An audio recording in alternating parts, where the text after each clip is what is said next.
Hey, what's the deal, YouTube? It's your girl, Miss Honey.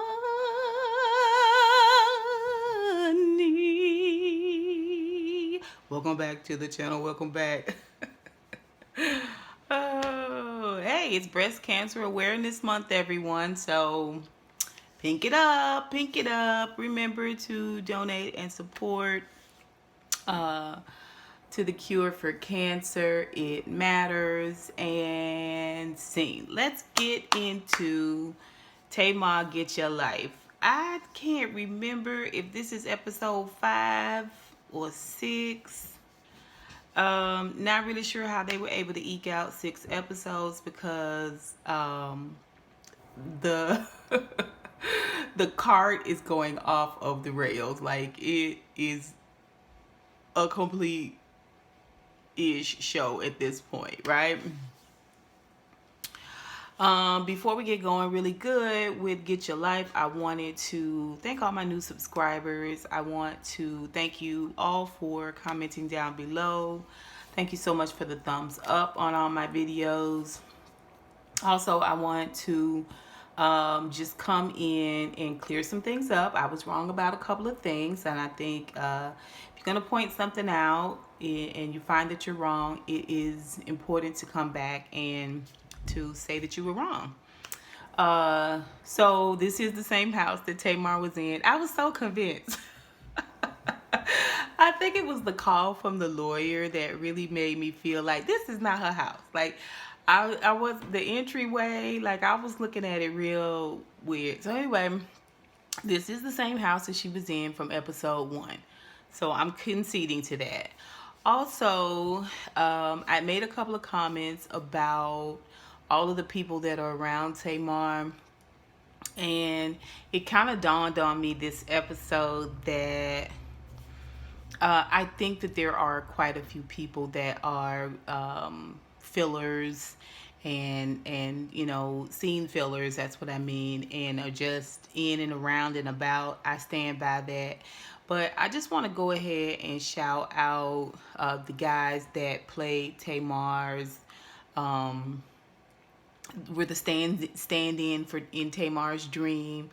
I shout out to those guys. Even I was looking at them around the party scene when she was trying to get everything together for the party. They really seemed like they were helping. They really seemed like they were concerned. They really seemed like they were being proactive and troubleshooting. Her assistant, I'm gonna give him a definite shout out because I noticed when this thing first started going south with Goli, he was kind of encouraging her, just kind of trying to run a little interference to keep things from going all the way left. And in this episode, he brought up a very, very good point about Joseph, the dreamer. And there's a whole play, I think, Joseph in the Technicolor Rainbow Technicolor raincoat, something like that. Anyway, y'all will tell me, put it down below, about Joseph the Dreamer, right? And so it just came right in on time. And this is not his first time sort of interfering in this just really encouraging, really therapeutic way. And I know he's just trying to mediate the damages, and he's sort of the go-between between Tamar and the production and everything else. And he probably feels like he's got a lot on his plate. But the guy seems like he's really well balanced. He seems like a real calm energy. I just want to give that up, say that because it's not that I have anything against entourages. I just have something against a bunch of people hanging around and they're not adding to a situation. They're taking from a situation or distracting. So I just want to say I could possibly be wrong about this clique that's around her. I still think it's a lot. I think they can work in shifts, but I think that the guys have her best interests at heart. Okay, so this is the night of David's party. And I want to say that Tamar did a really, really nice job setting this party up. Out of his own mouth, he only gave her a couple of weeks to do it. And She did an amazing job. It was really, really tastefully done. It was beautifully done. It was themed out really, really nice. I think um, that it it wasn't as cohesive theme wise, but it doesn't matter. Like little things like that you care about at the time that you're planning it, but once that party happens and everything is a go, you don't give a flip. You don't care. The drink stop, like you're not even thinking about that. So as far as I'm concerned, it's not necessarily worth mentioning. Um, the other thing is that I don't think Tamar took in consideration that there were going to be Nigerians there, and shout out to anybody who can fly 14, 15, 16, 17, 18 hours depending on where they was coming from Africa for a party. Like if I'm flying somewhere that long, I'm gonna be there at least minimum 3 weeks. I'm telling you. I'm not going nowhere and I'm coming right back and it's 15 hours of flight time. Like it may be a luxurious flight, but I'm telling you, your girl can't do it. Um but they came down, his family came down for the party, and it was his family members and their spouses. His mom was there and all of that. Nigerians party late. The food never stops. It don't run out. And they party late. They party hard. Nigerians party late. Jamaicans party late. Or Caribbeans. Uh, um, Hispanics party late. We're talking about people who work their own businesses, or they work in a service industry, and so they work during the day and they party at night. So they parties go late on into the night. Instead of starting at 12 noon a party and they over at 10 or 11, no, they start the party at 9:30, 10. Okay, and then it still be bunch of dun dun dun bunch of dun dun dun dun dun dun. Oh yeah, they party late. So I could completely understand when she was like, I am tired. I'm tired. Especially after she had threw the whole party, right? I could see that why she was tired. Why did Goli come? I just didn't understand. She was getting her makeup and all that stuff done, and the producer was there, real cute guy. He's a super cute guy. Um, and he has mastered the art of keeping a straight face. And when he was talking with Goli, he wasn't telling her, well, why don't you stay home? Like, why don't you stay? I guess because he need to make sure she get there. But he could see her anxiety and her angst when she was getting her face made up for the party. I don't know why he didn't say just stay for a little while and then leave. And maybe he would have done that if they had more footage with Tamar. They just have such limited amount of footage, I think, that they can show, because she's constantly shutting production down. But everybody's got a job they got to do. So come time for the party, David's family come in. They seem like perfectly lovely people. His brother-in-law, all his brother-in-law is speaking on is what he's been told. His brother-in-law has not talked to Goli. He has not examined her body of work. So what he's speaking from is from this very limited place of what he knows, right? And that's all we can hold him accountable for. Except the fact that you're not used to being on camera, and you might want to watch what you say, especially if you're not trying to get a job in TV. You might just want to just be kind of more reserved. I think the more Christ-like thing to do, especially since you guys have come into a situation and you're leading with this idea that you are Christians and you believe in God and yada yada yada, the more Christ-like thing for you to do, in my opinion, would have been to temper what you had to say. In other words, I am not sure what's going on here, but I would be interested in learning a little bit more about what is behind the situation, because the conversation that he had with David, he said this is witchcraft, but you don't know. You don't even know the lady. You don't know. You're saying you're coming from Leviticus talking about mediums and spiritors, and don't associate with them because they'll influence you. I get that. I get all of that. You know what I'm saying? Palm readers, that type of thing. I can understand what he's saying. I understand transfers of spirits and all of that stuff. I do. I really, really do. I get it.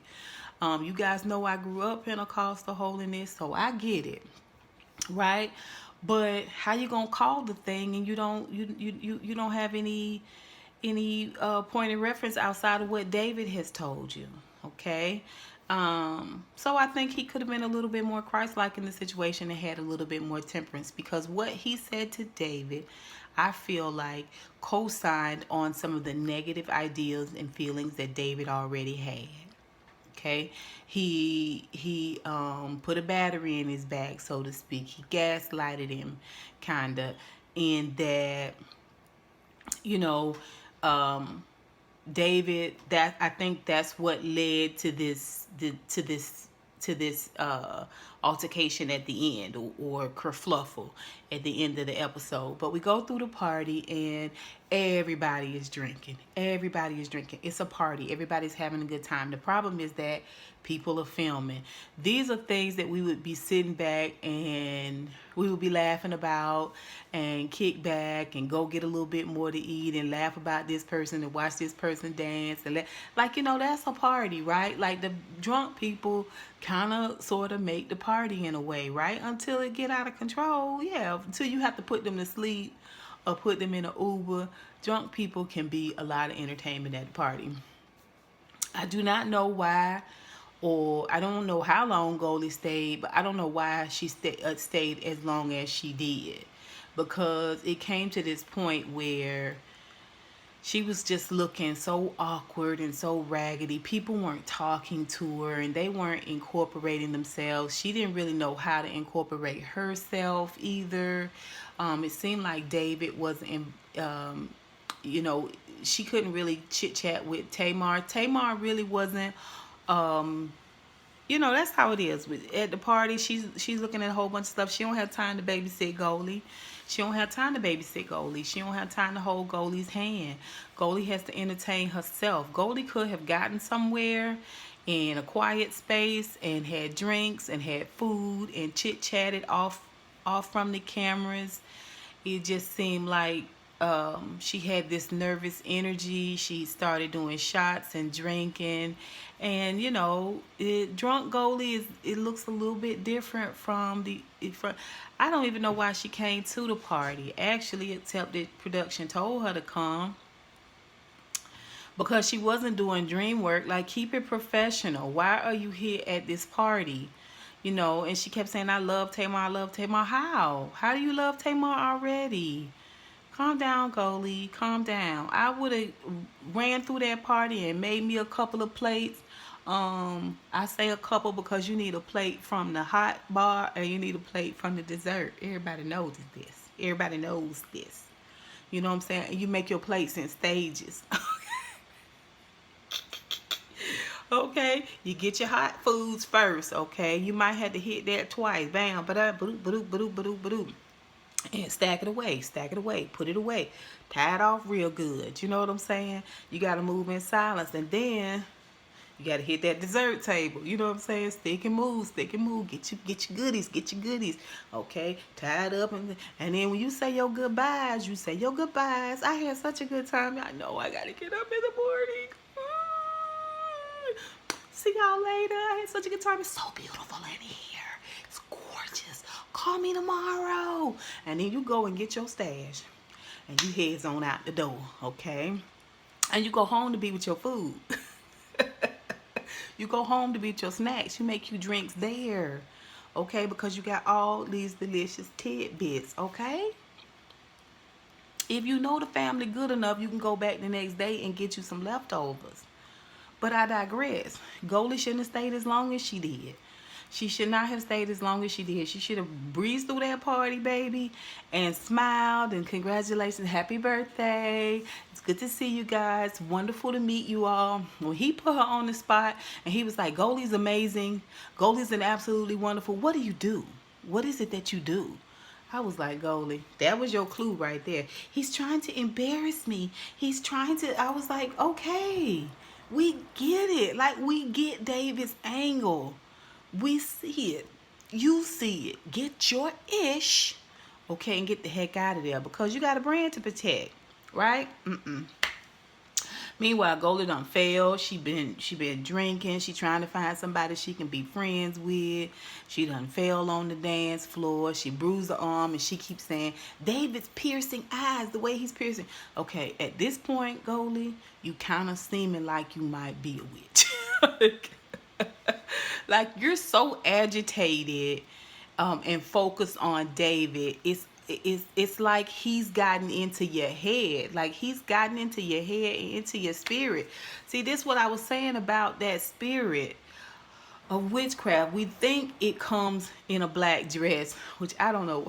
I think black is just her color. But she had like a long, flowy black dress, and it had like a little bit of a draping to it. Like...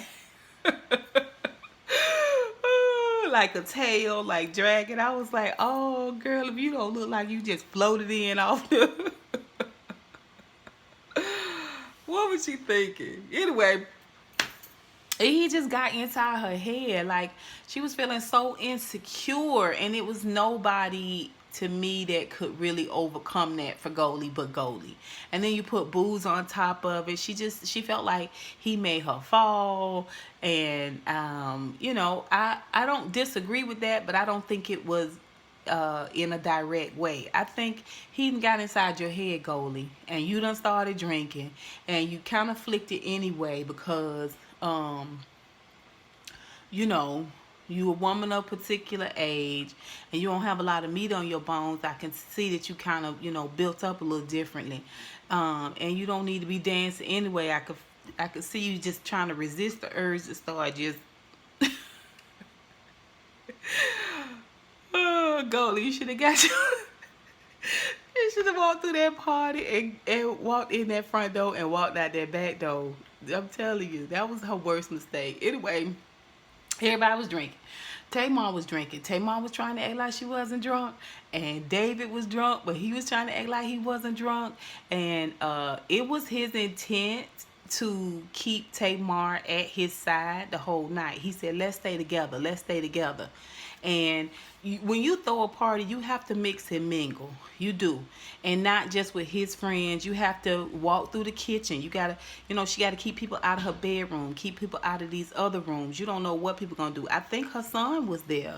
If I'm not mistaken, I think Logan was there. You know what I'm saying? Like, you got to stick and move. You can't have nobody walking in up on your son and things like that. I think he might have had a caregiver with him in his room, but, which reminds me, before I forget about Logan, listen. Something tells me that Logan is going to be Tamar's best friend and only friend.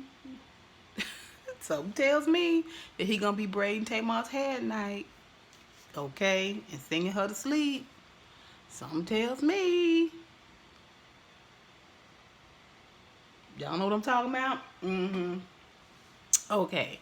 But he just kept hounding her to stay with him, and then he was counting her drinks, and she was like, don't count my drinks. And she was speaking up for herself. You know, she was speaking up for herself.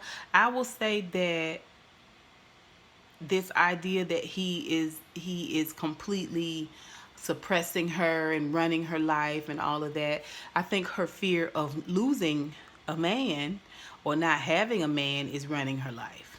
I think David is definitely possessive. He's definitely manipulative and all of that.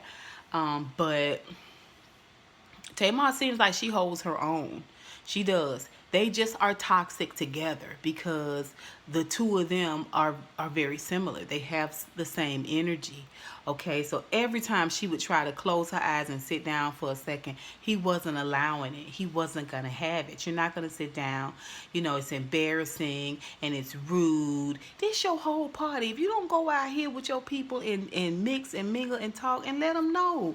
She went to lay down for a minute. She'll be back. She went to change her clothes for a minute. She'll be back. You're supposed to be looking out for her.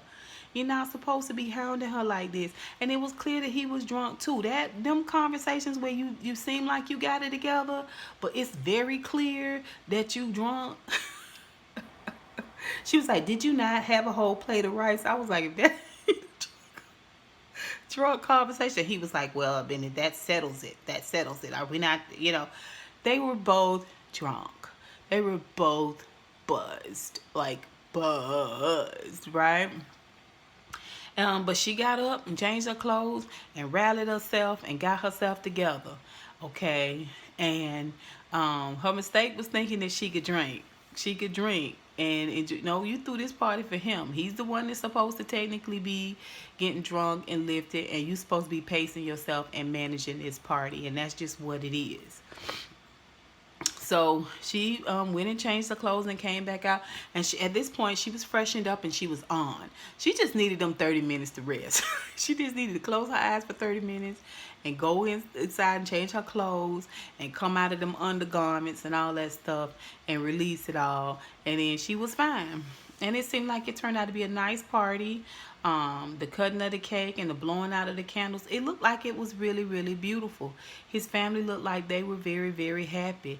At some point, I think the party went on without a hitch. The next day, she's supposed to talk with Goli about the Ellen dream. I don't know how many days have gone by without this Ellen dream, but the good thing was she was able to get the dream captured before David kind of broke it up a little bit, right? So it wasn't like Tamar had to go back and remember the dream. The dream had already kind of been captured and put down on paper, on film. So they kind of recap it for us what the dream was, and then Goli says Ellen is just a symbol. Just like she did with the Tyler Perry situation. So I'm just saying this because this shows that she works a process, right? And then she says, have some people come and stand in for the individuals in this dream. And Tracy, her sister Tracy, was there. Your dreams are just kind of like your subconscious energy, right? So it would stand to reason that Tracy would be in her subconscious energy because she has a rift with Tracy. It's like a body part being cut off. For you to be alienated from your siblings, it's like a missing piece of you. And you can act like it don't exist. You can act like you never missed it. So what? Big deal. But it comes out in these unconscious ways. So she had her assistant stand in for Tracy. He did a real good job. And she was just giving us nothing. Just blank. Like, I don't care. I don't want to talk about it. Yada, yada, yada. I was like, what is really going on with you and Tracy? What is the problem? What is the issue? Why do you have so little forgiveness for Tracy? What is happening right there? I just don't understand it. I don't. I ain't going back and watching it. So I just don't get it. And then she had someone be the niece, and she had someone be David.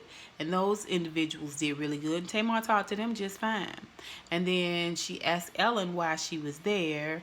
And Ellen was saying something about you getting in my way, or you trying to stop me, or you trying to keep me from, or you're the issue, or you're the problem. And Tamar started talking to Ellen and saying, no, you're the problem. I was like, what's happening right here? And Goli was saying,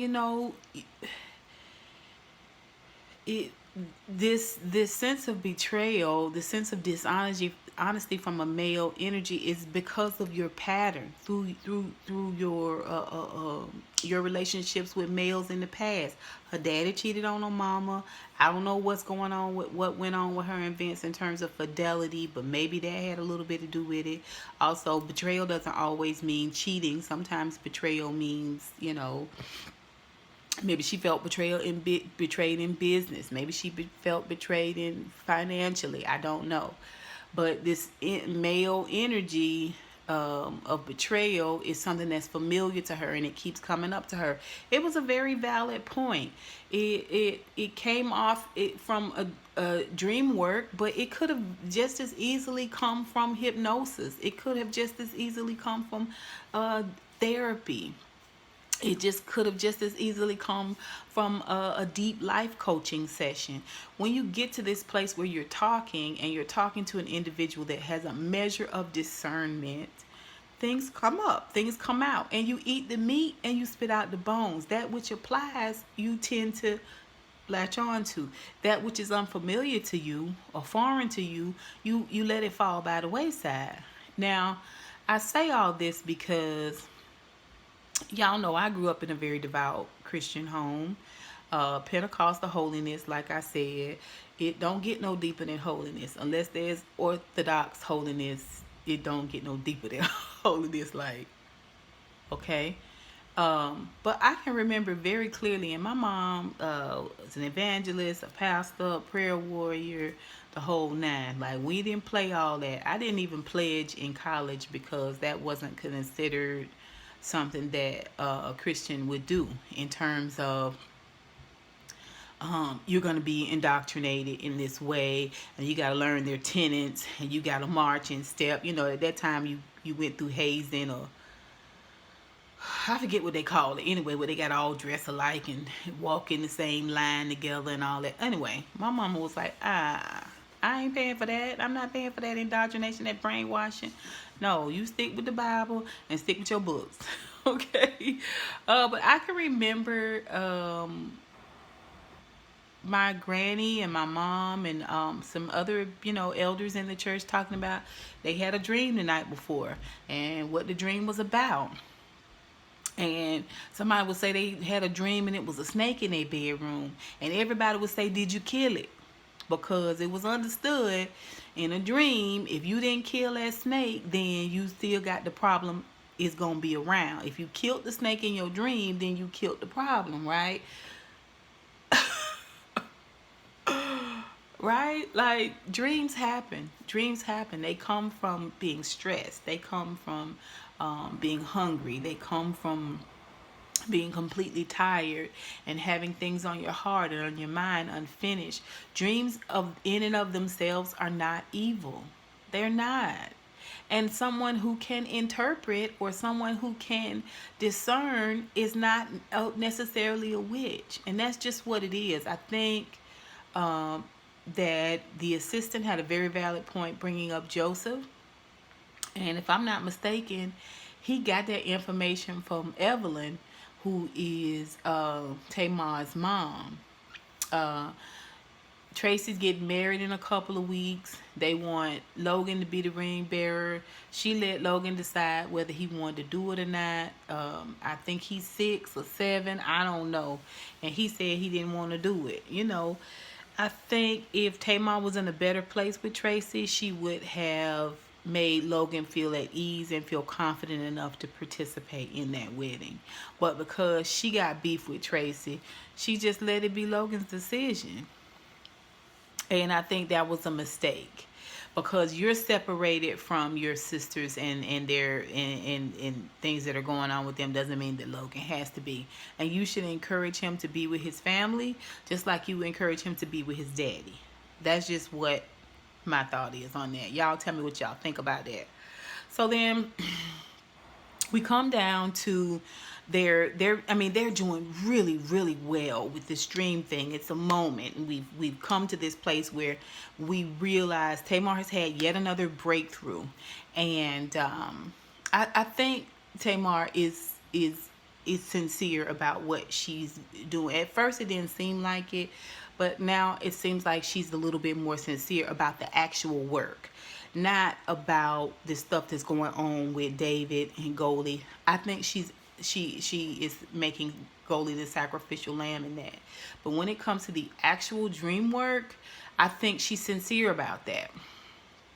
So they are doing so good, so great. And, right on cue, David calls and she's like, hey, Bubba, yada, yada, yada. Bubba's what I call the people I love. She ain't call him Bubba. But, she was, hey, we were just out of. He was like, I need to talk with Goli. I'm coming there because I want to talk to Goli. And she was like, okay. So, I don't know if he was calling from another part of the house or what, child. But it seemed like he showed up like that.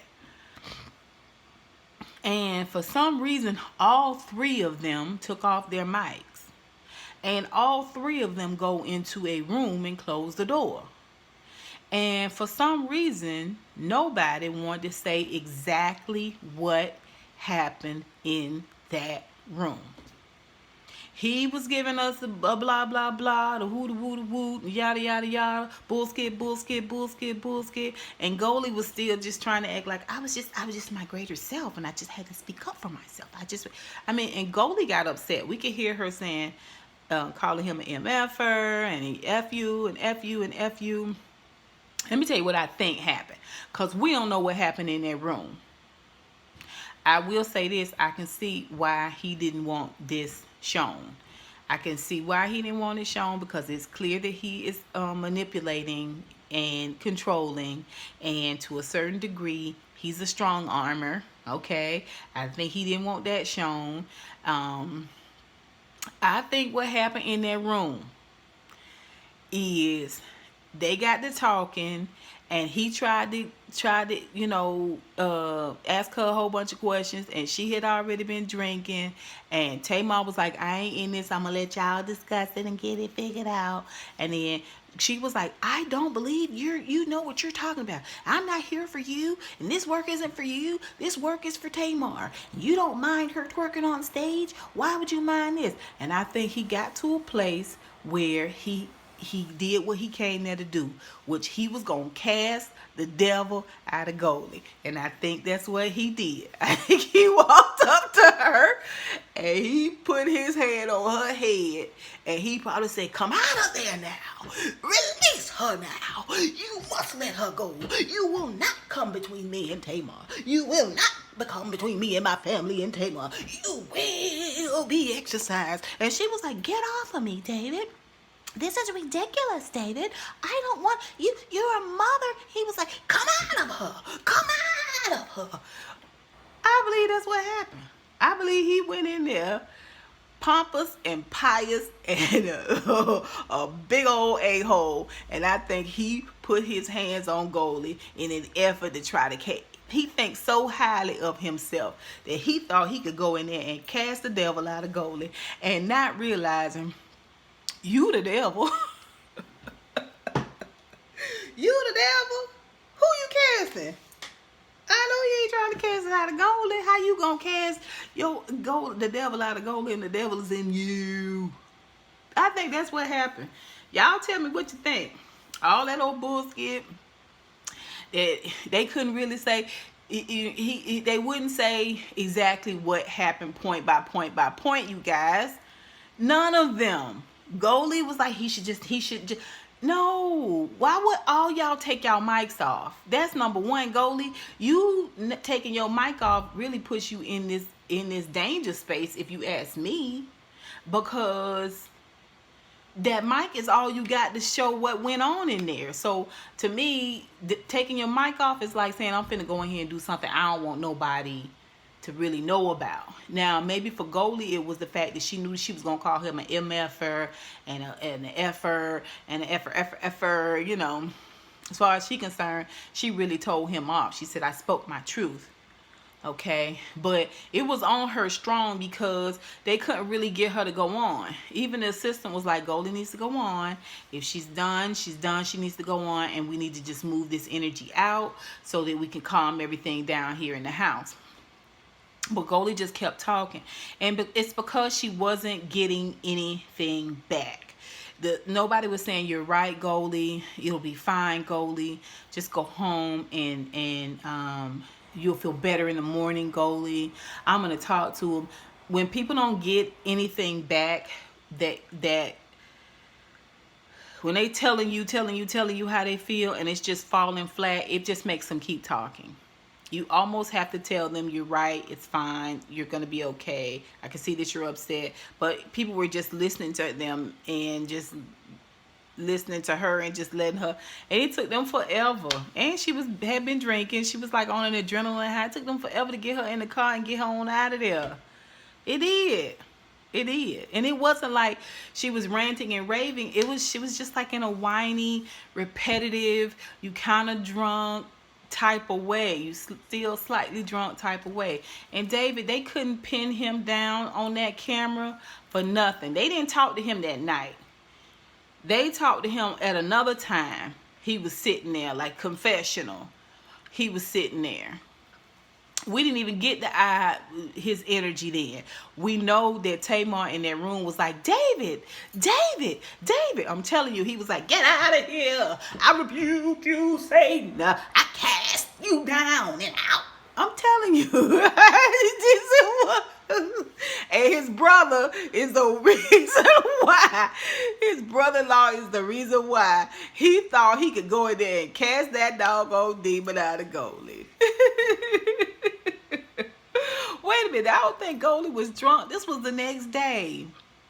Maybe she wasn't drunk.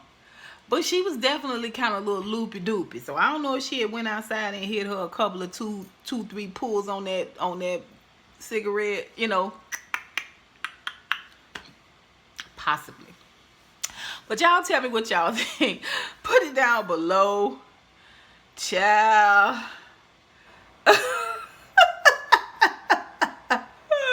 Y'all think David went in there and tried to cast the devil? Cast him on his own self out of Goli. Y'all put it down below. And until next time, honeybees. Ah,